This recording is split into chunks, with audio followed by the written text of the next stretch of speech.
ready for the inaugural episode? Oh, he's real beard up over there. Hello and welcome to the first episode of the Anything Else podcast here live at Somewhere Else Pub and Grill in Saskatoon, Saskatchewan. I have with me co-hosting Mr. Alex Lints. How's it going, everybody? Good to be here. And then we've got over on the board, we've got our good buddy and, self-described, girlfriend described, and everybody described, just creature, Dallas Outsider. Hello, I am Dallas Outsider. My name is Olli Wilson Smith. I am good. Edit that out. Oh, no. My name is Olli Eldrick, your primary interviewer for this evening. That's Dallas Becker over there on the board. Okay, now that we've got the facade out of the way, let's get on with the podcast. Our guest today is Mr. Dan Ferguson, a very good friend of ours and local country sensation. And degenerate all round. You guys are too kind. Thanks for having me to be the first guest on the podcast. Well, Dan, as we always do, starting with this first episode, we, of course, have local musicians and creatives on this podcast. So tell us a little bit about your music. Tell us a little bit about yourself. Well, I was a little bit of a late start when it comes to being musical, I guess. I've always liked music, but really my path of trying to play an instrument somewhat started in university with my good friend Brody. He really inspired me to try and learn. He gave me his guitar to borrow. He introduced me to Coulter Wall and Townes Van Zandt, and then that led to my semi-obsession with other singer-songwriters like John Prine, Blaze Foley. I've come to realize that my obsession with music has to deal with sad songs by dead people, usually people with sad stories, sad lives who've made some really beautiful music with their experience, and it just works out that my monotone register and finger-picking ability fits that style of music. So really, I just want to share these songs with the people I meet. Dan, you know I love you, man, but can you talk about anything else? Anything else? Anything else? Oh, I can talk about anything else. Right. So what we do here on the Anything Else podcast is we try and find local musicians from the Saskatoon area, and we'll probably expand that at some point, but we want to know what you do when you're not playing music, when you're not practicing guitar. We want to know what your interest is. What is your favorite thing? What are your passion projects? And Dan, in a way, was kind of the inspiration for this. And so, Dan, what is the thing you do when you're not playing music? So when I'm not playing music or out at the bars here in Saskatoon, I'm a geologist. I work in mineral exploration in northern Saskatchewan. I've been hyper-fixated on learning about rocks and the processes which have shaped our planet for, that's going on 8 years now, I guess. Went to university at the U of R, did my undergrad, eventually got wrangled into doing a master's project there, studying uranium deposits in northern Saskatchewan. And I was hooked from the moment I first started learning about it. So when you got told as a child to go kick rocks, you took that to heart and you've made that an entire career choice. See, as a kid, I don't know, I didn't feel like I had the same start story that a lot of geologists have, where they're always picking up rocks as a kid, always, pockets full of rocks in the washing machine. My younger brother actually loved picking up rocks. He picked up a rock wherever we went. Oddly enough, he didn't become a geologist, and I did. I was always fascinated with how the hills were south of Radville, where I grew up in southeastern Saskatchewan. Our farm was situated on the Missouri Coteau, so it's one level of the prairies separated from the other. It's an escarpment, an old topographic feature where there's different sedimentary layers that survived glaciation. They have been glaciated, but the Coteau marks a quite significant change in the landforms, at least locally in the Radville area. East of the Coteau is very flat. Stereotypically what people think of Saskatchewan, flat, little rises. You can't even really call them hills. Little rivers, tiny little valleys, and then you get up over the Coteau, and suddenly it's big rolling hills and ridges that are nearly parallel to one another. And I always remember riding in the school bus and looking at the hills, looking at the flat, and trying to understand why that was. You know, the best explanation I got was from Dad at the time, who said it was because there was ice sheets here. But that's kind of as far as I really looked into it. Kind of just took it at face value and never really actually considered trying to learn about geologic processes until basically 2 months before I went to university to get my degree. And where did you do your undergrad and master's at U of S then, or? The U of R in Okay. Regina. Oh, right. Yeah, I remember you telling me. Dan is the only person I know who's passionate about Regina, Saskatchewan. Yeah, but he's also passionate about an even better city where I am a big fan of and where I lived for many a year, which is Brandon, Manitoba. Yeah, we'll get back to Brandon in a bit. so Dan, like, we gotta remember, like, a lot of people don't know much about geology at all. Like, most of our audience are gonna have the comprehension level of rocks as Dallas does, and Dallas is as dumb as a bag of rocks. He's a very stupid man. So, yeah, what was it like studying geology at U of R? Like, what was the process in deciding that was what you were going to do in the first place? You said 2 months beforehand. Yeah.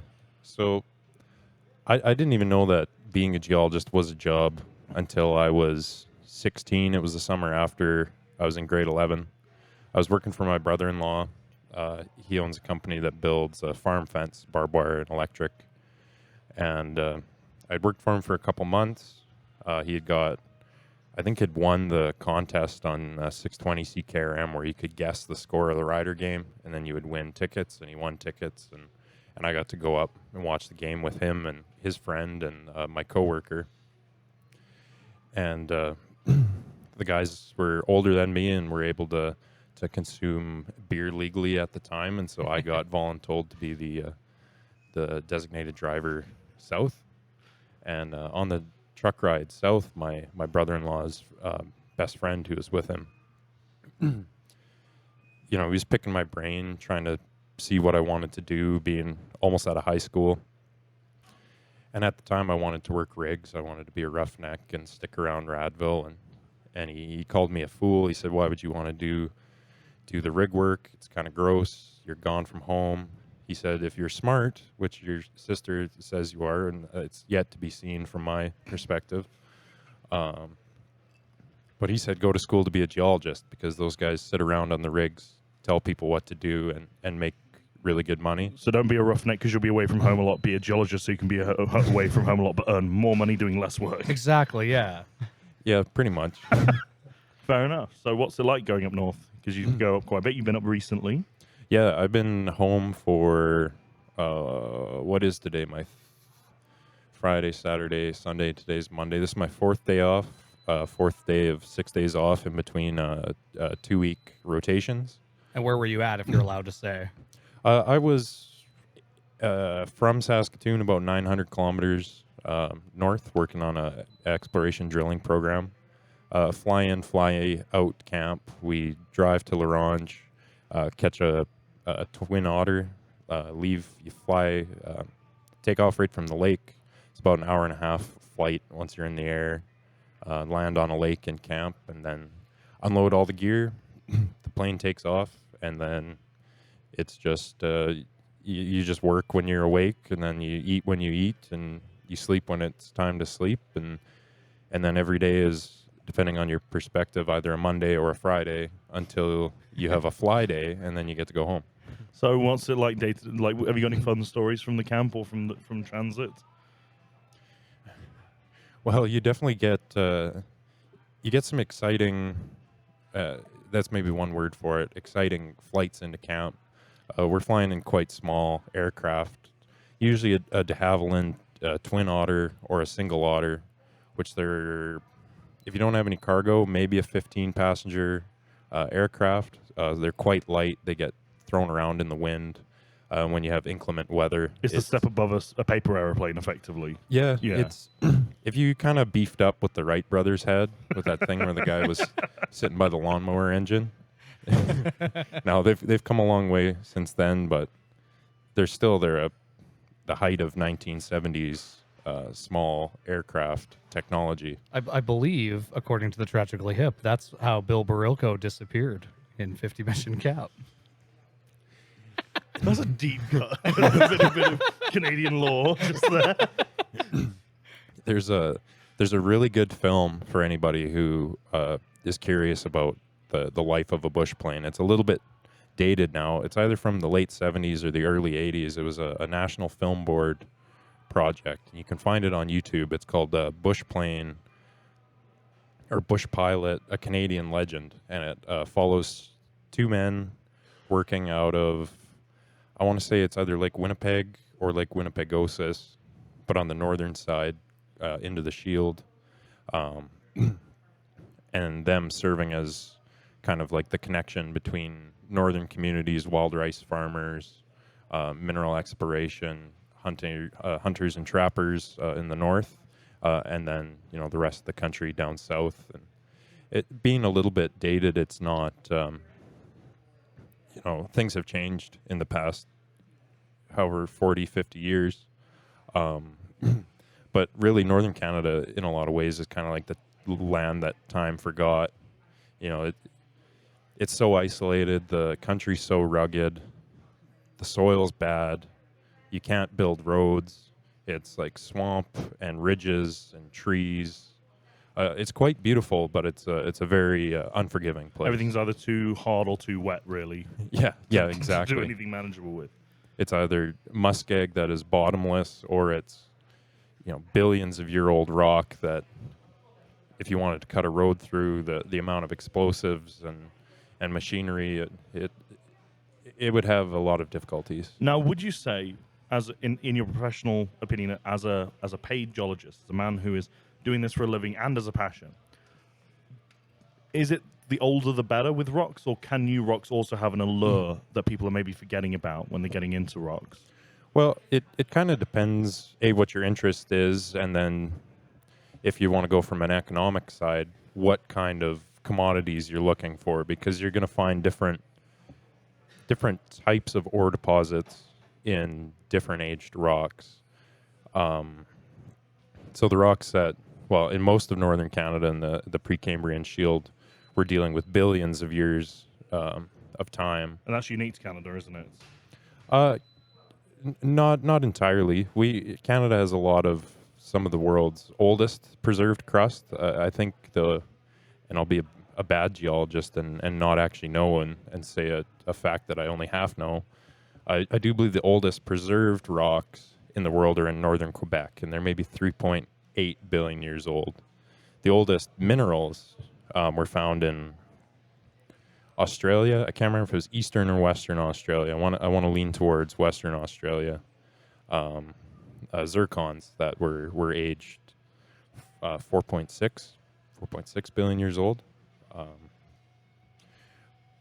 So yeah, where we work, it's really old rocks. So you're dealing with mineral deposits that have formed at the base of mountains, like way down in the roots, deep in the crust, high pressure. Water isn't behaving the same as it is in shallow. It could be a supercritical fluid. You're dealing with metamorphic fluids, things that are full of carbonate and CO2 and water and high to low salinities. And there we're finding things, uranium. There's to some extent nickel and copper and lead and zinc. Gold. There's the orogenic gold deposits are found quite deep in the crustal levels. Now, if you contrast that with BC, they're finding gold deposits. They're finding copper deposits. They're in much younger rocks. They're in rocks that are related to the formation of the Rocky Mountains and the volcanism and the igneous activity. Because the Rocky Mountains are fairly, from my very ignorant standpoint, if I remember correctly, the Rockies are fairly young for a mountain range. Yeah. At least compared to like Appalachia, or not as young as the Himalayas, but they're young-ish. Yeah, they're. I know I'm going to give somebody a stroke out there saying the wrong dates. But between 100 and 120, it has 60 million years old. Well, let's say the Appalachians are an old man, like a Yep. man deep within his autumn years. What age are the Rockies? Just for the layman, would you say? I would say that the Rockies are, they're maybe just getting out of their prime. Okay. There's been quite a bit of substantial erosion in the Rockies, and that's partly just due to how much softer the rocks are, how less competent they are compared to, let's say the Appalachians, which are more metamorphosed. They're, much higher deformation. Minerals change. Things tend to get more resilient to weathering after metamorphism, whereas the Rockies are made out of a lot of carbonates and siltstones, shales, sandstones, and those things break down fairly easily. The Cypress Hills Formation, the conglomerate that's in Cyprus, paleocurrent studies indicate that a substantial amount of that sediment washed out of the Rocky Mountains. So if you consider how far away the Rockies are now from Cyprus, Yeah. they've experienced quite a bit of a removal of material. Okay. I have a question for Dan, like from an academic standpoint, like because I know Dan doesn't consider himself this, but I consider Dan a very smart man, and too I kind. just want to know how did geology come to you when you started your education? Like, was it like in your first year of your undergrad, like were there a couple classes you flunked and you were like, okay, maybe I shouldn't be doing this? Because like I flunked geology classes before as I think most people have probably flunked geology as an classes. elective, I did really poorly in geology. So yeah, like how was your undergrad like initially with this?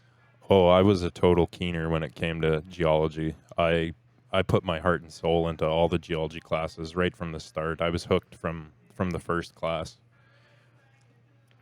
My Geology 102 professor, he really is partly responsible for wanting to learn more about it and being hooked. He gave a good lecture. He had a sense of humor. He was this English petroleum geologist who had done a lot of work in the Hibernia field and had worked in the Middle East and had worked in South America and had great stories and made his lectures interesting. The first day of class, all of us pile in. It's in the big lecture hall in the classroom building at the U of R.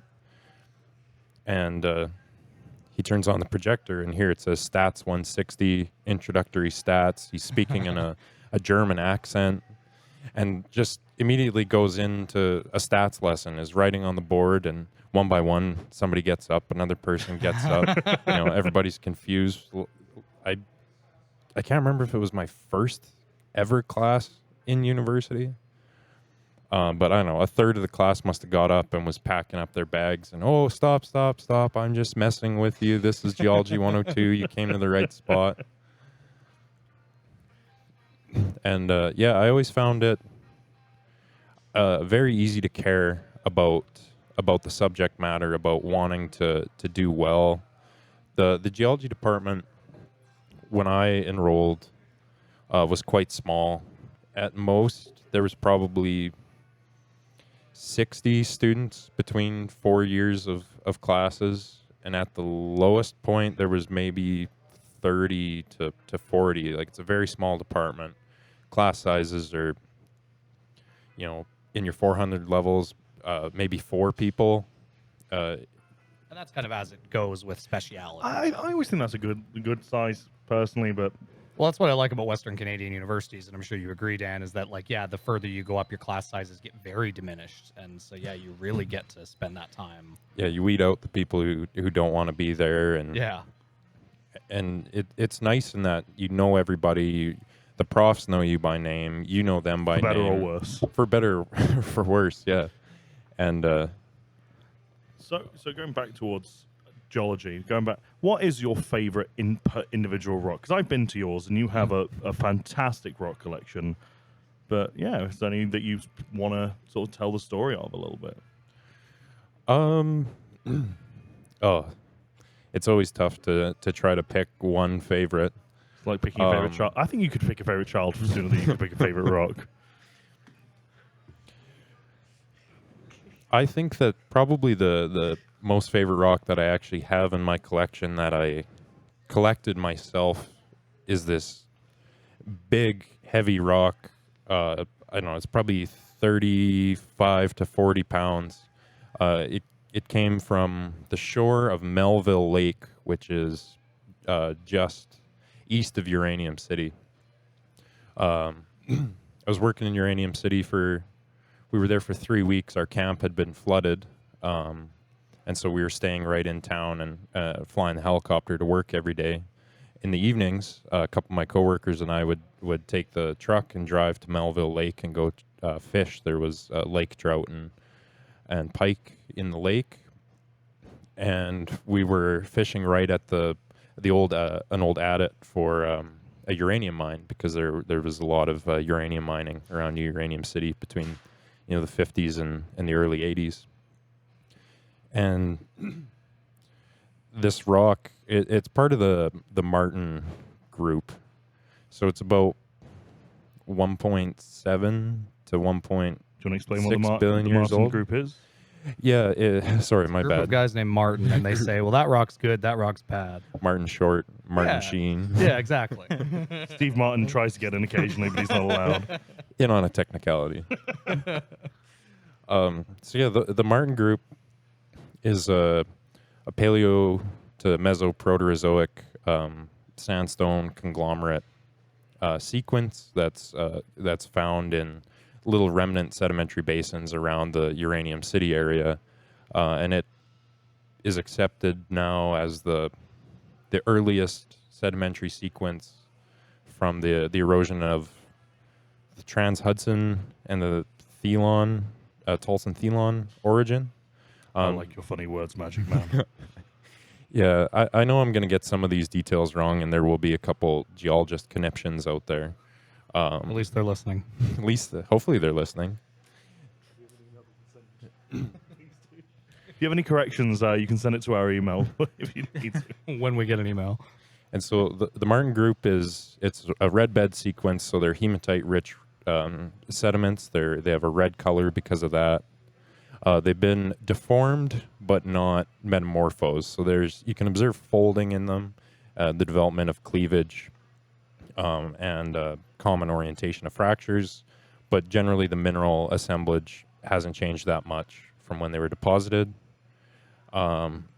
What's really interesting about this rock in particular is the different sedimentary features that are preserved in it. There's a bedding plane between a conglomerate horizon and an underlying more massive sand. Massive being, quote unquote, textureless. It's just looks like a big clump of sand. There's no lamination to it, no bedding planes.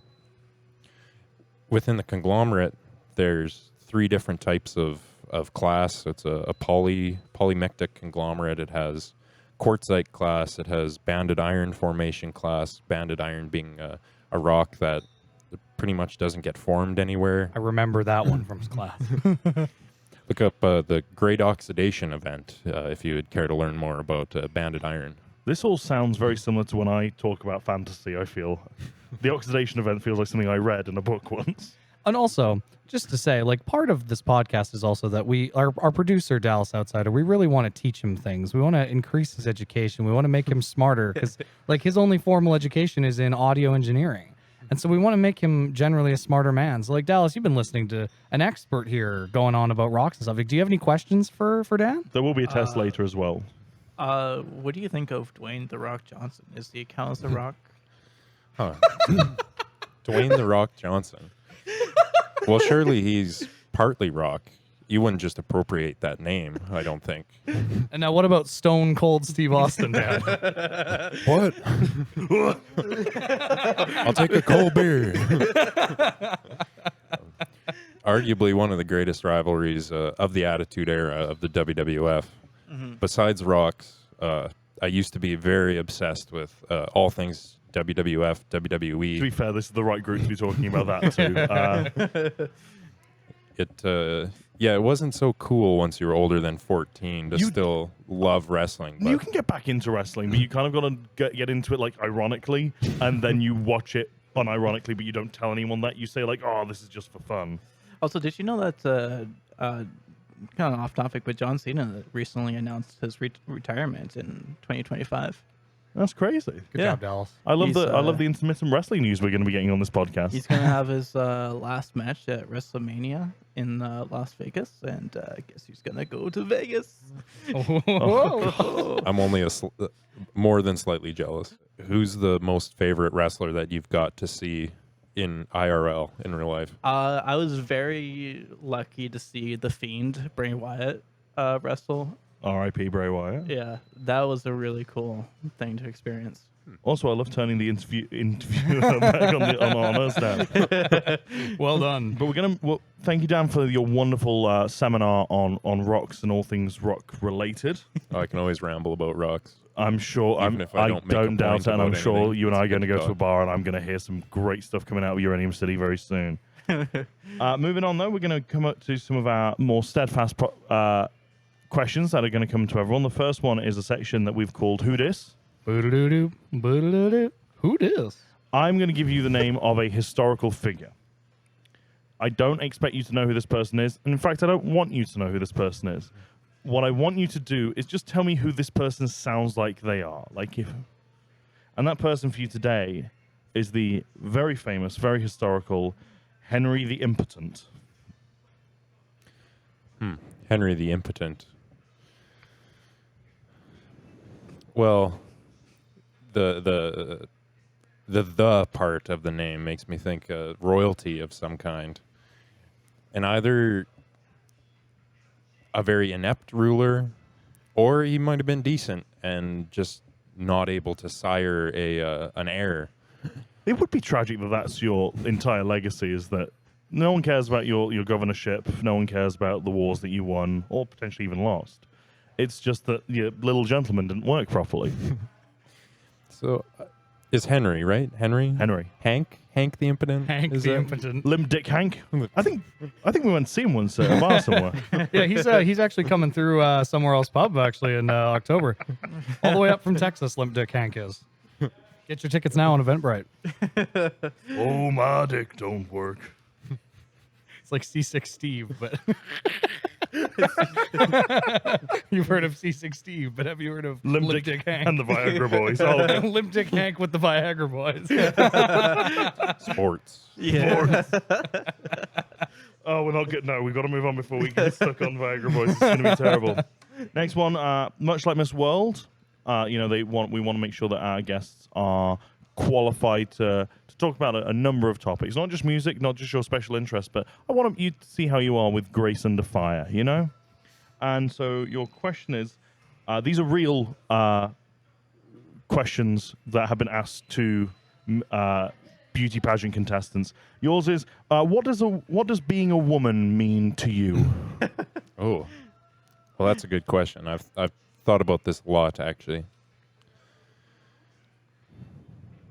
I guess being a woman to me would probably be getting my nails did, always making sure that my ponytail is just perfect, and then being emotionally resilient and steadfast.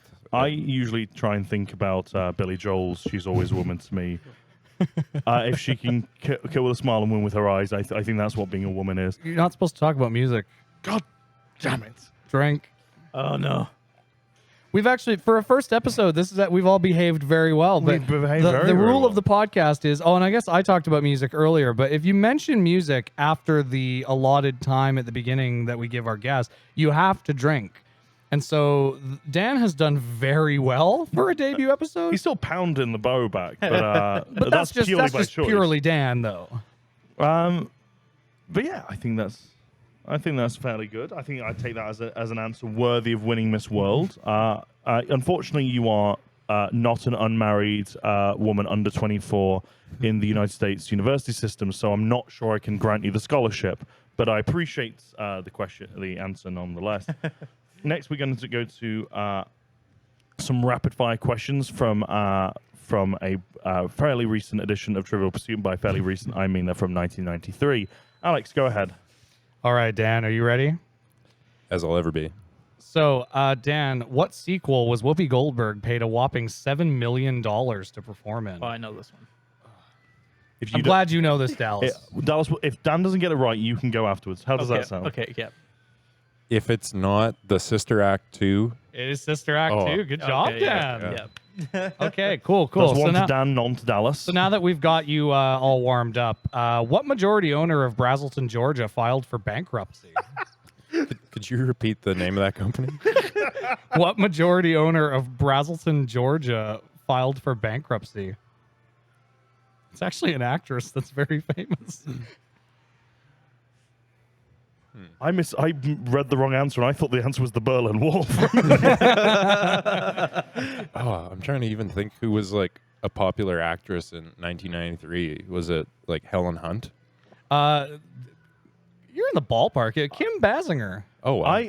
I've realized the only thing I can confidently say I've ever seen Kim Basinger in is the episode where she's in The Simpsons with Alec Baldwin, her then husband. I really don't know her from anything else, actually. I like the term they use here.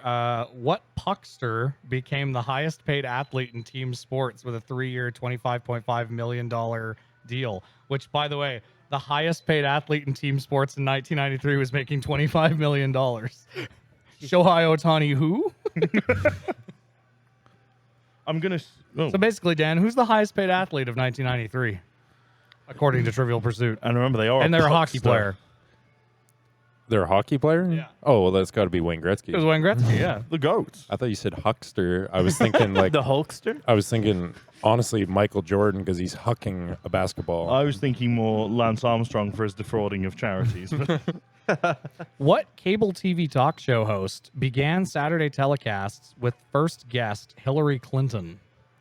And then he had a show for a long time, talk show host. Like a late night or so, or Not did you late say night. daytime? It was like I actually don't remember what time his show was on, but it wasn't a late night show. 90s.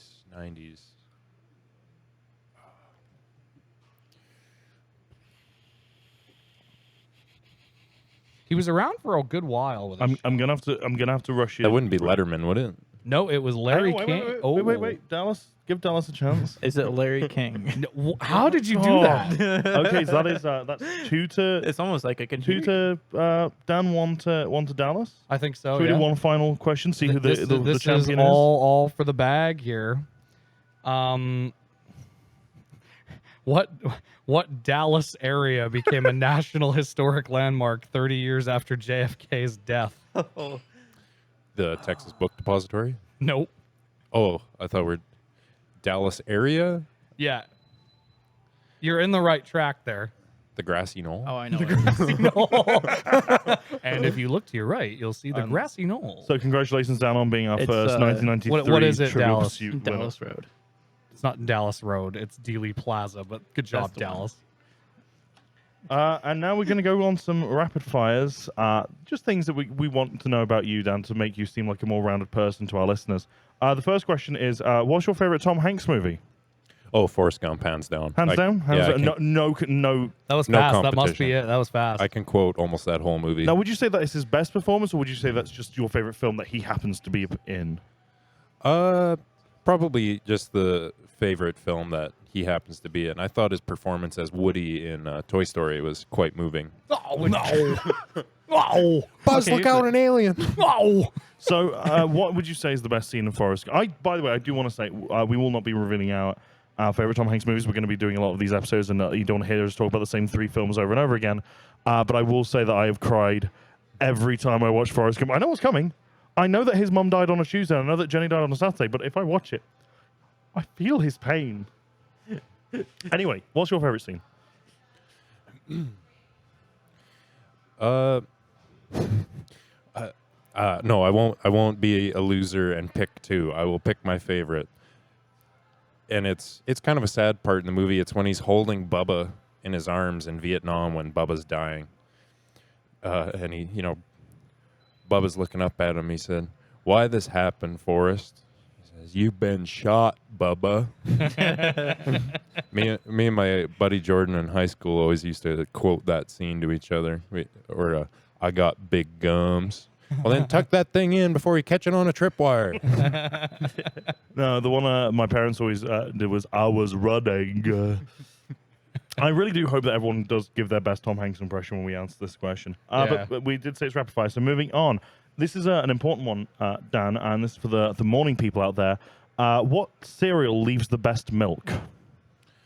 Ooh. I would have to say brown sugar mini wheats. Ooh, good call. Dallas, you're the resident foodie amongst us. What do you think? Didn't you say that you can't include Nesquik What? or something like We that? never said you couldn't include Nesquik, okay. darling. Well, I'm 100% But like, do gonna you think go with- I'm just saying, do you think brown sugar mini wheats is a good choice? I never had brown sugar mini wheats. You haven't had brown sugar. Well, that's for our next episode. Let's Okay. get Dallas some mini wheats. He'll just if you hear some crunching in the background, that'll be Dallas next time. The next one, this one is when you shower, do you face the water or face away?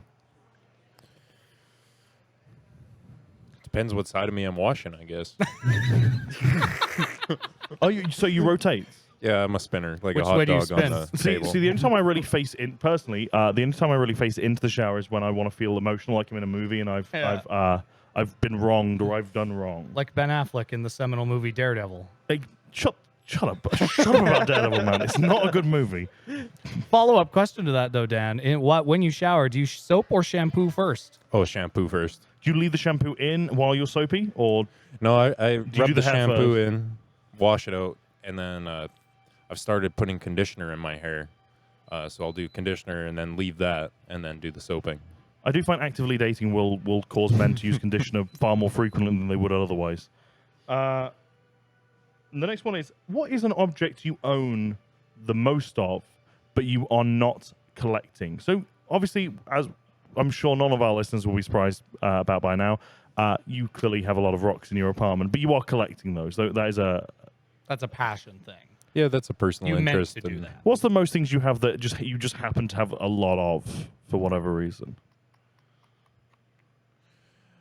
I don't know if that counts. I got a lot of, well, relatively speaking, I think I've got a lot of vinyl, like old records, but I don't know if that Take a also drink, counts Dan. as a Take a drink. Oh, crap. Music. Oh no! Oh no! I love how we're all just drinking with him. Is this a rule for all of us now? No, I was just a bit thirsty.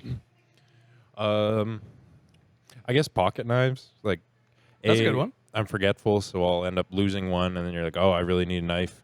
Get a $20 knife Honestly, from is Walmart. collecting pocket knives more worrying for a person, or just having a lot of them but not collecting them? What is more? I'd say Like, if you were on a date with someone and they were like, I have a lot of knives, and you're like, oh, are you passionate? They're like, no. Is that more scary? I think so, yeah. I've got them from like trade shows and farm shows, Agribition, Walmart, old like Father's Day presents. Between the ages of 4 and like 15, it seemed like we always got my dad a knife for Father's Day. And you just inherited those? I've inherited a couple of those. I got like tractors on them or like a horse picture. And the last one, it's not on our list, but I do want to include it. I think it's an important one. This one is for Dallas. And it's a very simple question. Ghosts? Question mark? Ghosts? Oh, yes, ghosts. Yes, ghosts. Ghosts exist. Okay, I think. okay. Thank you very much. Excellent. But yeah, I think that's just a fair answer. I think that's given us a fairly good psychological profile Well, to who you are. we have a couple more here. We have 2 more. We're asking everybody these questions. So, what's your yeah. what's your I missed favorite? these. What's your guilty pleasure fast food? Guilty pleasure fast food would probably be Like you don't even particularly like it, but you're gonna get it a lot. oh. I might not even have a good answer for this because I'm a little greebly guy and I do really enjoy fast Well, what strikes food. the most shame in your heart when you get it? Like, you know you've done wrong doing this. And you're gonna regret it later. Maybe my order, what I got yesterday morning in North Battleford, I got That's always gonna. That's a weak, the strong start for the question. the sausage and egg McMuffin, a hash brown, and a chocolate milkshake. Oh, that's fantastic. I think so far, like sausage and egg McMuffin, that's an okay thing to get. That's a perfect road food. One hash brown, honestly, a little weak in my opinion. The chocolate milkshake for a morning, that's honestly inspired. I've been there, done that. It's a rough morning after that. Makes your brain feel good for a little bit. Yeah. And then your stomach feel bad for a while. And then our final question that we are going to ask every guest is called the recommendation corner. So, Dan, it is recommended you wash your pillows every 6 months. Have you ever done that? And if so, how often? You mean like the pillow in the case? Yes. The Yeah. pillow. No comment. Excellent. Very good, Dan. I'm really worried that one day we're going to have someone on and they're going to be horrified by that being a question. Of course I do. I do it every month. You don't? That one's going to be a rotating recommendation. but- Everybody has their favorite flat yellow pillow that is so sweat stained. Honestly, I didn't know that pillows could be not sweat stained. I just assumed you had new pillow and then you had pillow. I didn't know they could go back to looking like new pillow. I'm still not convinced. We're just going to finish up here with, first of all, we're going to talk a little bit about our Florida Man of the Week. Yes, this is where we're going to get you to react to a, Florida man does such and such news story. So what's our headline of the week here or for this one, Ollie? you've got it, you've got I it. guess I've got it. So, Dan, what do you think about the fact that a Florida man was arrested in a ploy to steal thousands from laundromat coin machines? Have you guys seen the Trailer Park Boys movie? I know where you're going with this. This reminds me of The Big Dirty. Also, this is the man. Can you please describe this gentleman to us, Daniel? He looks like an approximation of, I think, the cop from Stranger Things, but if you turned up the weight scale and maybe threw in a little bit more alcoholism. I would say, yeah, it's a cross between David Harbour and Mr. Leahy from Trailer Park Boys. And yes, we've got some local news. I've got some from my hometown of Nottingham. And by local, we mean not local to here. Yeah, local to wherever we came from. Mine is, I just wanted to just highlight the terrible story, and I do feel sorry for this person. I really hope I don't know them. There was a second suspected arson at a flood-hit home in a single week. I don't know if where is that That's at? in Nottingham. That is actually in Staunton-on-the-Wolds, Nottinghamshire. I don't know if... Yeah, all these have happened between the 29th of June and the 1st of July. I don't think anyone can tell you they hate you more than hitting your home twice with arson after it's been flooded. So was it like a firebomb thing, or did they just dump gas? So no injuries reported, so I do want to say that we're purely talking about property damage, so I don't feel too bad about any chuckles. There's been some severe damage. They don't seem to have said what it was, but there was fire, and now there isn't. It's fizzled out. That's a quote directly from the police, the fire chief in Nottinghamshire. Well, everything's made out of bricks over there anyways, isn't it? Mostly, but like this one is actually wood. This Wood? one, yeah, the top floor is wood. So Stick frame construction. yeah. And then from my neck of the woods, Dan, a neck of the woods that you're familiar with and enjoy quite a bit, around Brandon, Manitoba. What do you think about the fact that the province of Manitoba is seeking input on the redesign of the Carberry Crossroads north of Brandon? Well, I think it's about damn time, honestly. Those crossroads, let me tell you, that's probably a crossroads one could sell his soul at. So I hope they're purging it of spirits. All right. Well, Dan, do you have any final words for our readers? I mean, our listeners? Final words. Well, wait, we haven't talked about. Oh, wait, we've got some my Vancouver. my local. Oh, sorry. Dallas do you has want in some on this? local news. How rude of us. Yeah. What do you think that in Vancouver, Mick Jagger dines at a famous Vancouver restaurant? Sorry, did you say Mick Jagger dines at famous Vancouver restaurant? Yeah. He dined at Vijs. Veets? Yeah, Vijs. Vijs. What kind of cuisine is this restaurant? Do you know? It is a It sounds like a place. sushi restaurant. Oh, it sounds like a place that would describe itself entirely just as fusion. Yeah. No, I've never been to Vijs personally, but Do you think how do you Mick feel Jagger that- enjoyed his meal there? I would hope that if you have Mick Jagger's money, you are enjoying every meal. Unless you get sick of enjoying meals and you actively crave something that's bad. Now, let me ask you this, Dan. If Mick Jagger dined at a particular restaurant, would that make you more or less inclined to go there?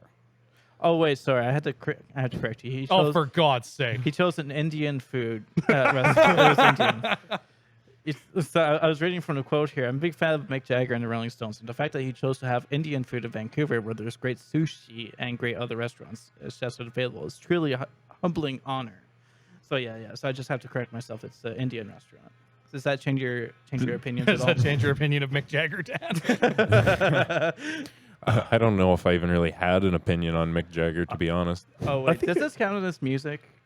Yeah, I think it does. Yeah. I think a little bit. Yeah, Dallas, please. Everybody drink. Yeah. I was a bit. It would definitely would have tarnished my very limited opinion of him if he'd ordered an Indian dish at a sushi place. But knowing that it was an Indian dish at an Indian place, I think that's a fairly admirable thing. If you're to do. working at a sushi place and Mick Jagger comes in and orders Indian food, I mean, I'm gonna go get it. do you sort that out Yeah, immediately? I feel like it's too big. Not. He doesn't have clout though. At least he's not active on social media. Like if Tay-Tay came in, if Taylor Swift came in, she could post on her story, "Don't go to this place. They wouldn't serve me." But I feel like Mick Jagger would spend most of his time trying to just unlock his phone. Yeah, if Mick Jagger tweeted, "Don't go to this Vancouver restaurant," I would just be like, "Oh man, Mick Jagger can use a phone. That's cool, man. Glad he's still kicking. Look at him go." Could you imagine singing Satisfaction every night for like 60 years?